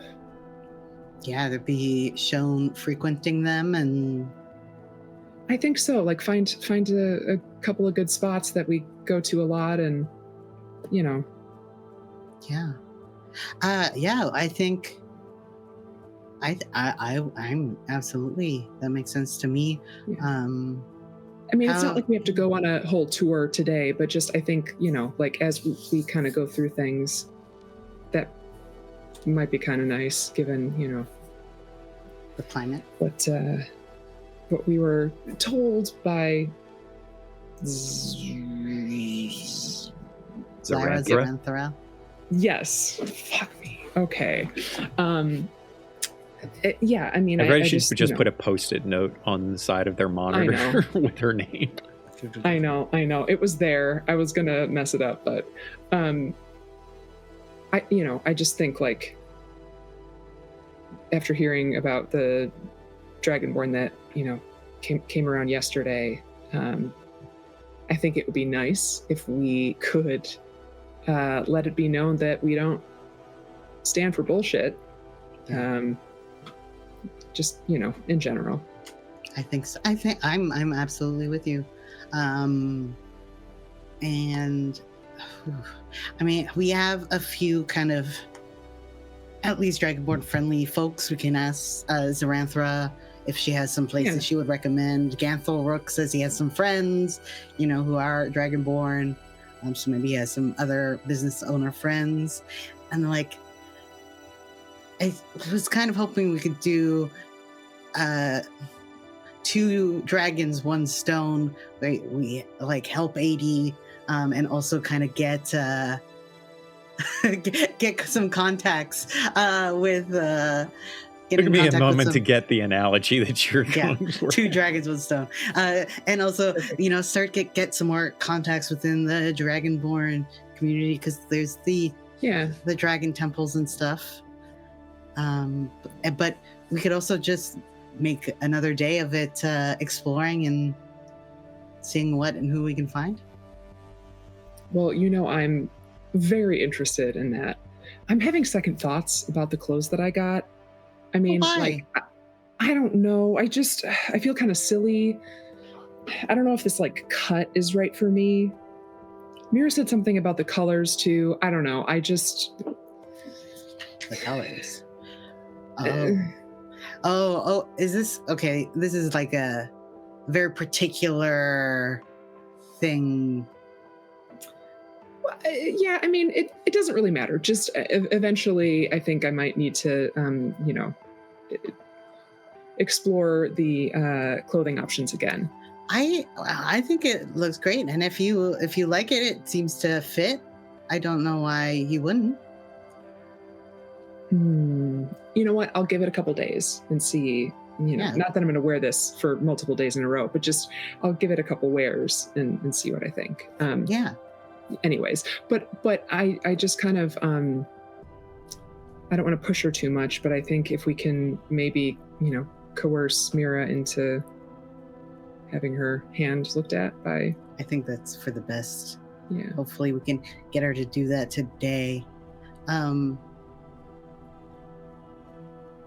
Yeah, that makes sense to me. Hopefully she's not been pushing herself too hard. Have you checked in with her this morning? How's she doing? No, I have not. She sleeps like the dead. I assumed she was sleeping. Turns out she was awake, but I just let her kind of do her thing. It's okay. Yeah. Well, whenever you want to do that, I'm basically ready. I'll get Tig set up again and. Awesome. I heard that Tig did very well. I'm very proud. You should be. And the sign's been working too, apparently. So. Yeah. Maybe I'll add a no Dragonborn hate, maybe in a better way, on it, but add that to the list of rules. I dig that. All right, I'll do that. Come get me when you're ready to go.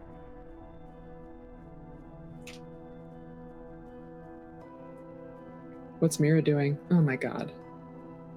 A kitten! Oh god, he's so cute! I can't stand it. I just want to squeeze him. He doesn't like squeezes, actually. Oh man. Okay, well. He's a big boy. What is Mira doing? So Mira, after a little while, she would have gone like to her room or somewhere where she wasn't going to be bothered for a little bit, and she would try she would try casting Cure Wounds on herself, And what she wants to do is, because she's going to sort of like, because the clerical wraps let her ignore either verbal or somatic components occasionally, she's going to try to cast it without the somatic components. Okay. As she channels the magic through the clerical wraps, allowing her to only use the verbal component of the spell, she feels the magic welling up and going through, and she's not suffering that same pain. But then she targets her hand with it. And I need for you to make a wisdom saving throw.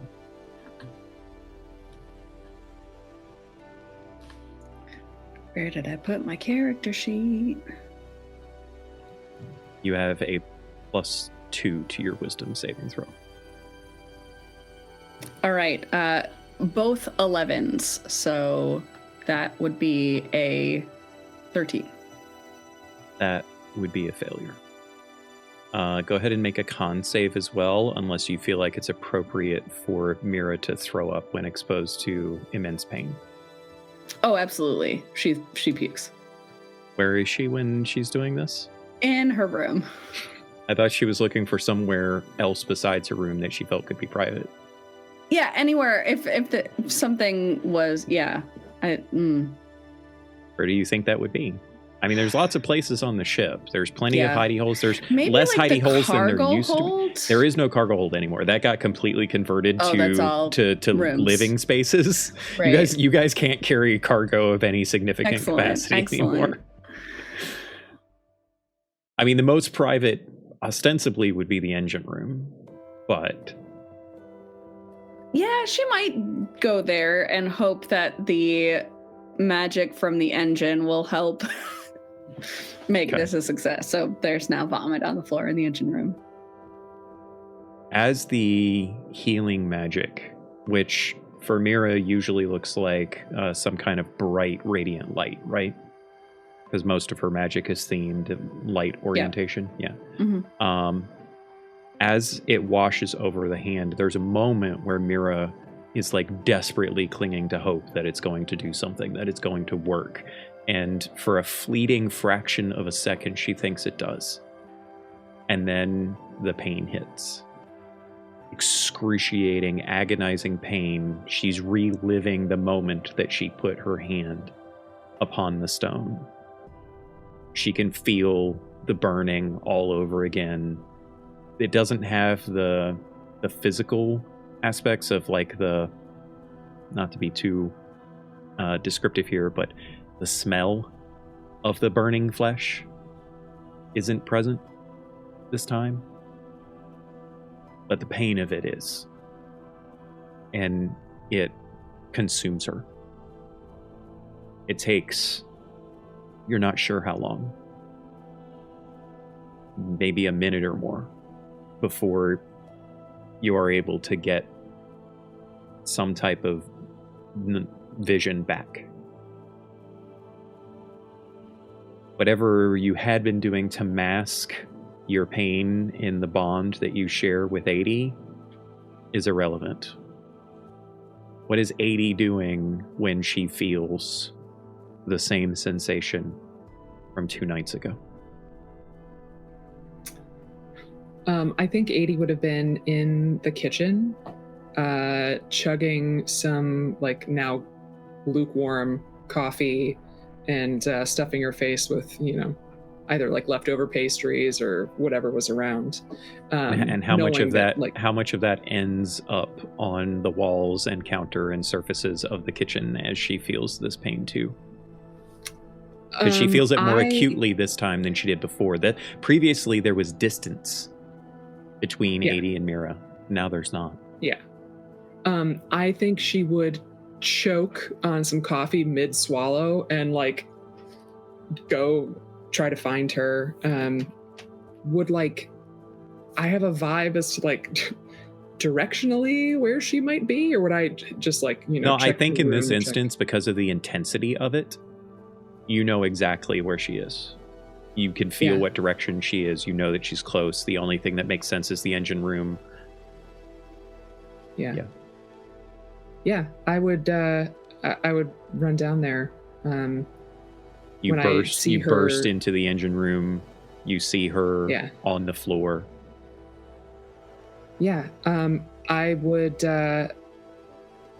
get down right with her and just sort of like hold her shoulders a little bit and rub her back, like sort of move her hair out of her face in case she had to throw up again.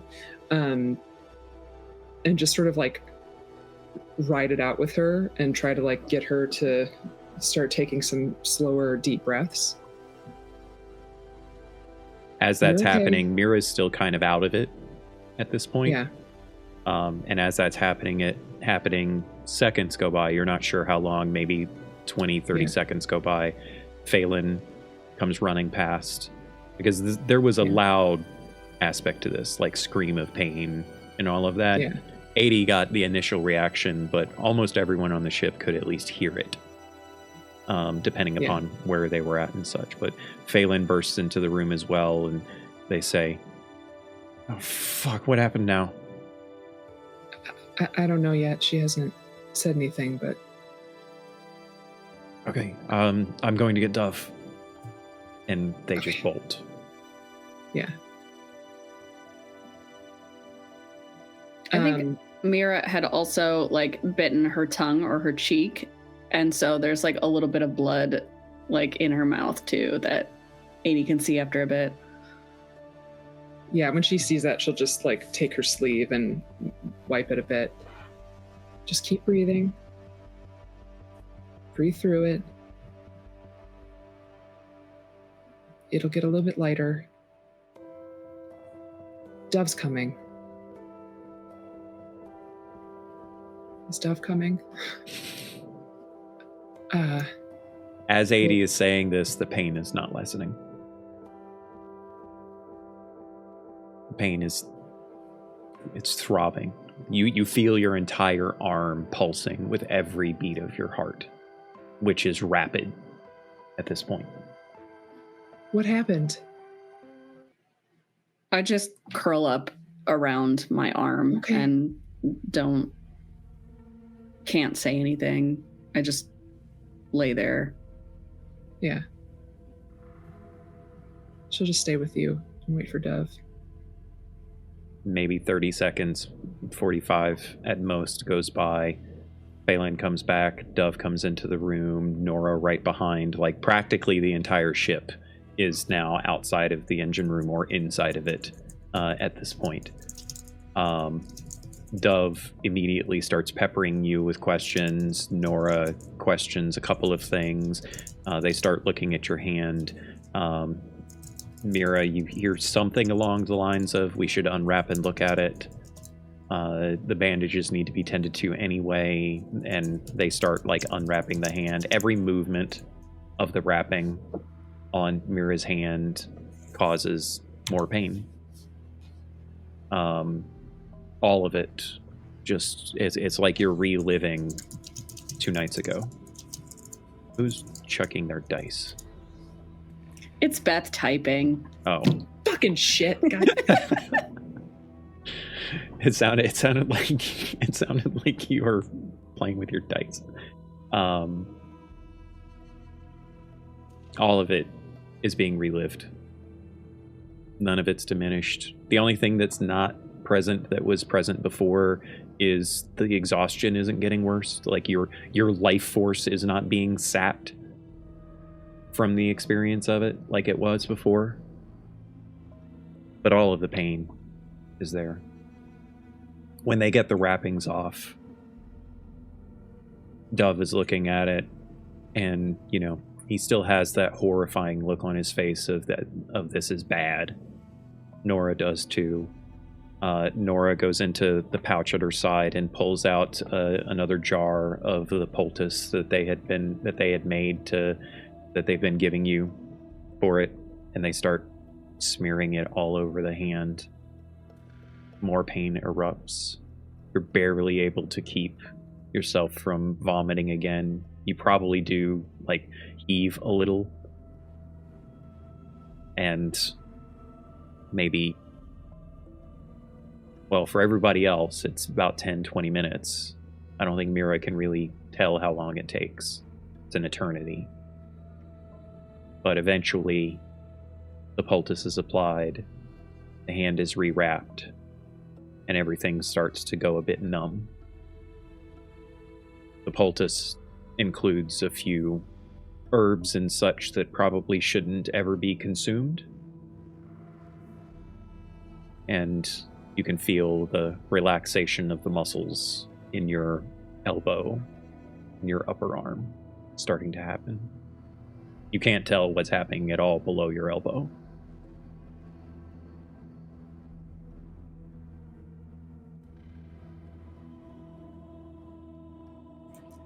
Temple time?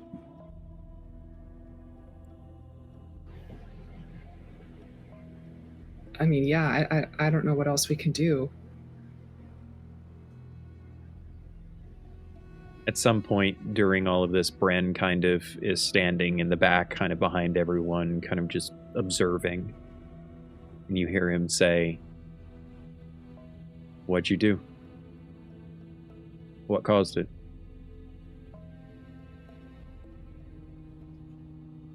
I think Mira feels so wrung out at this point that she can basically give one-word answers. And so she just kind of mutters, "Magic." Yeah, maybe don't try that again. Yeah. He looks at Sisk, the temple. Okay. You guys decide which one. Go. Now. And he just starts like grabbing people and shooing them away and making people tend to things. At one point, Bren grabs Phelan, who doesn't want to go, and says, "I have a task for you anyway. Come on."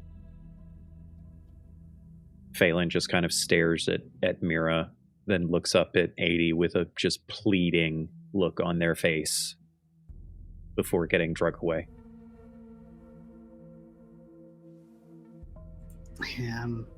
Mira, do you think you can get there yourself, or should we get Tig to carry you?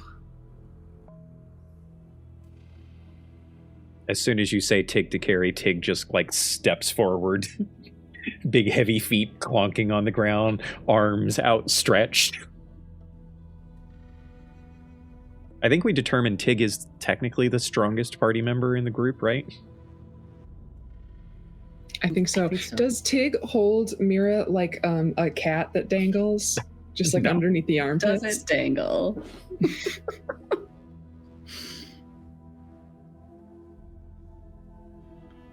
Mira doesn't.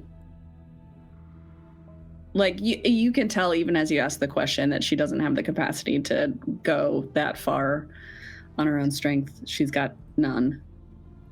Okay, I'll as loud Sis will be. I'll take your silence as a Tig will carry you situation. All right, let's get going. Mira, Tig. pack or not Mira? 80 pack what you need. Let's go. Yeah. Tig just reaches down, scoops Mira up in a Princess Bride style. Starts heading up top.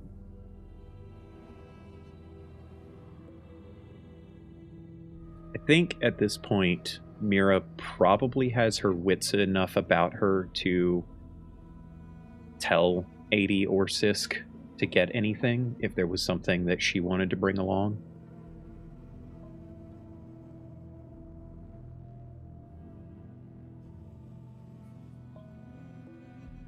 I don't think she has anything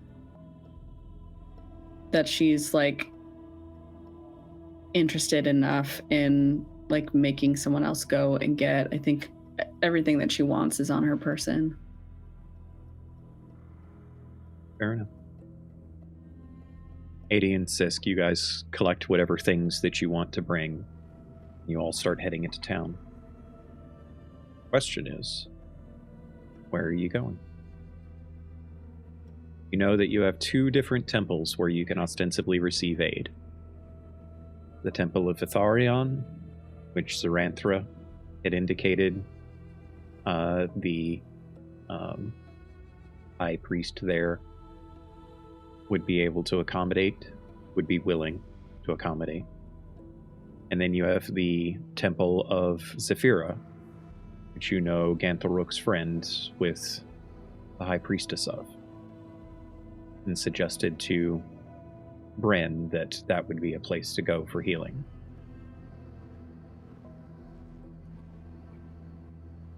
I mean, should we just go where...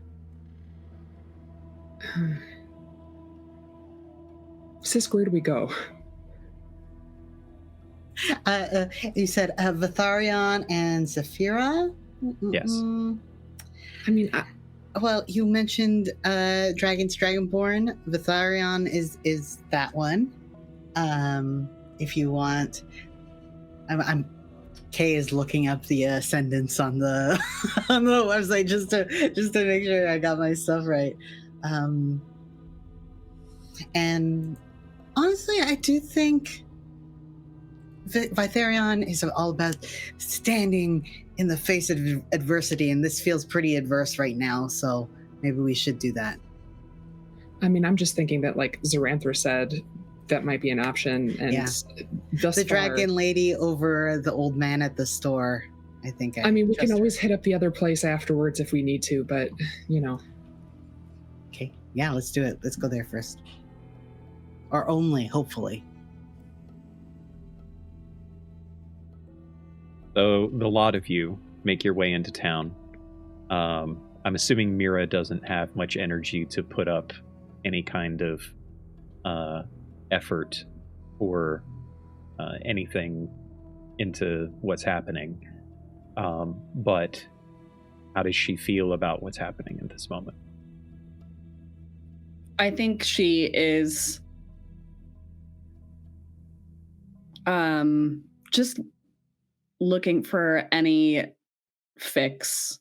And even though the immediate pain has been numbed by the poultice and the wraps and things, I think she is so scared about the loss of being able to do magic that she just will follow the group toward any potential lead for a solution.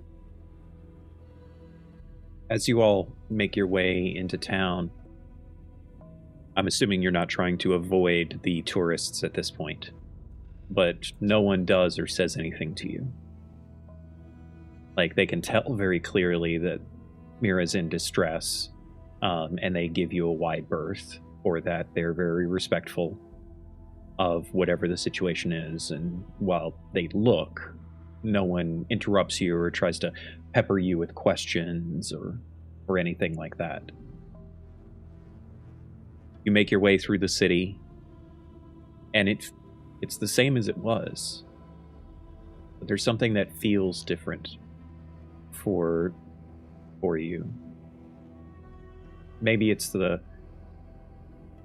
urgency of the situation. Maybe it's the distress that Mira is obviously under. Maybe it's this escalation that seems to have been triggered by magic. You're not sure what, but something feels different.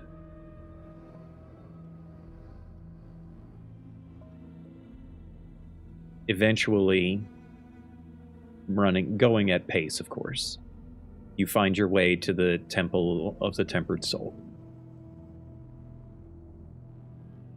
The gleaming dragon statues outside, the picturesque marble of the structure itself, the smell of the forge that is easily recognizable even though you can't see it just yet, all looms large in front of you. It's worth noting that there is another gathering of people present. Still probably the same number, roughly the same number of protesters out front of it. People gathered up very obviously with their grievances. And standing upon the steps, you see an array of guardians. 6 at this point. Only a few of them are actually Dragonborn. But one of them that is Dragonborn stands out to you apparent. The blue Dragonborn that you had spotted before Mira is standing just a half step in front of everyone else. His arms at his side, very calm, very present, looming in a way. Not trying to be intimidating, mind you, that's just the way he is. And as you approach and start moving past and through the crowd, trying to make your way up the steps of the place, he spots you, clearly. And he can tell very quickly that something is wrong. And without having to say anything, using simply just hand gestures, he beckons his brethren forward. And all of them move down the steps to greet you. They start parting the crowd. And it is worth mentioning that none of the crowd tries anything assaulting in this. There isn't a resistance to this effort. There's an uproar.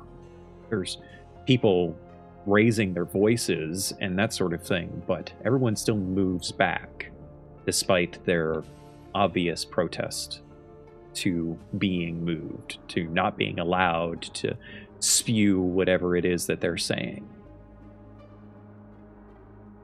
And as the blue-scaled Dragonborn approaches you, he immediately looks down at you, Mira,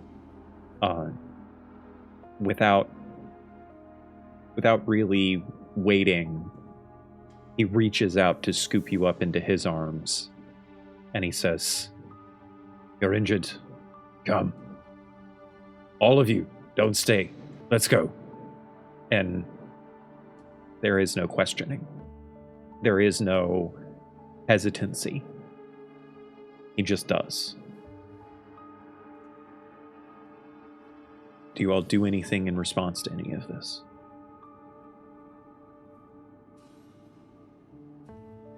I mean, 80 would just follow at that point. Yeah. I think this is going to be like, thanks, it's great to finally meet you. Sorry it took so long. As I'm following Shugo, running, basically. As you're saying that, there's a glance in your direction from the Dragonborn, but he doesn't do much more than nod in response. One of the other paladins with him kind of sidles up next to you for just a moment before you all move past, and he says, "It's a pretty marvelous construct you've got there." Thank you. I improved Keep going. Okay. As he, because they have to stop. The 5 of them don't escort you in, but he's just acknowledging for you, and you can see that there's a bit of a smile as well. You're pretty sure that there's an interest in Tig and you. I have a friend. Sorry, we're hurt. And the other 5 paladins that you later will find them out to be take their positions once again. The crowd, confused a bit by what happened, but is not lessened in their vitriol. They continue their protest. But a lot of you are carried into this massive temple by the Dragonborn. led in and carried, I guess. As you make your way inside, you can see a vast central chamber. The smells of the forge hit you strongest here, and you can even hear echoing down the halls to your flank. You can hear the hammering, the clanging of steel, the bellows of a forge, the furnace of flame just erupting, and the sounds just rippling through the halls of this chamber. It's almost like that is the music of this place. Other temples, other places of religion that you go, you often hear music. Instruments being played, organs, sometimes magical in their orientation, but you often hear music. But here, in the Temple of Itharian, in the Temple of the Tempered Soul, all you hear is the forge. And as you make your way inside, the Dragonborn is not the only one present. There's probably, just in this main chamber, 24 or more people, many of which are Dragonborn of various scale colorations. None of them quite match the size and presence of the Blue Dragonborn, but it is notable how many that you see. Some of them even look injured. Some of them look fairly peasant-like. You don't have much time to contemplate that, though, as the Blue Dragonborn yells out in a Draconic language. Does anyone speak Draconic? Mira does. I'm a polyglot. So, I think so. You can at least understand Draconic, probably. So perhaps 80 being the only one that doesn't understand the language. You all hear the Blue Dragonborn bellow out. "Artisan priest, you are beckoned!" And he starts moving through the chamber.